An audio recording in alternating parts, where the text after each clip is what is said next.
London's property market is being exploited by international money launderers, and government attempts to stop it are totally inadequate.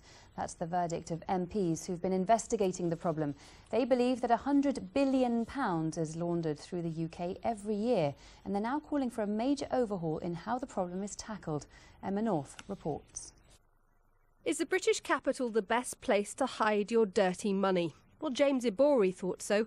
A former governor of an oil-rich Nigerian state, he defrauded his own country out of £50 million. He spent it in London, buying houses and cars.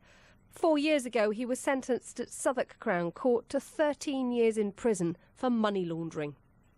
With a robust property market and a city that welcomes investment, London is a honeypot. There is a welcome mat open to those who wish to launder their money through London, and there is a belief that just because of the volume, people are not going to be able to deal with this issue.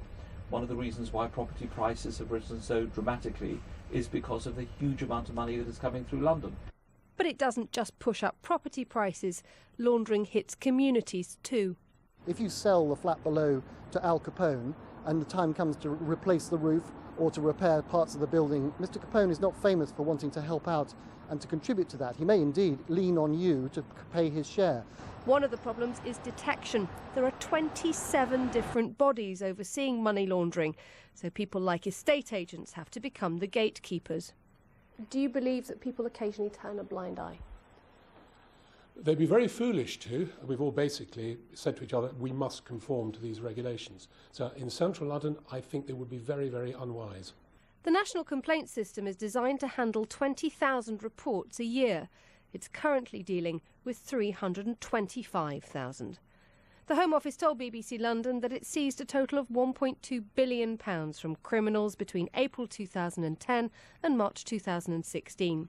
But it says we're working to make even more progress in this area and will consider the recommendations made by the Home Affairs Select Committee and report back in due course.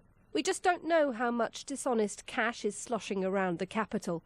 Today's report from the Home Affairs Select Committee warns new powers are now needed to stop people using London to rinse that money clean. Emma North, BBC London News.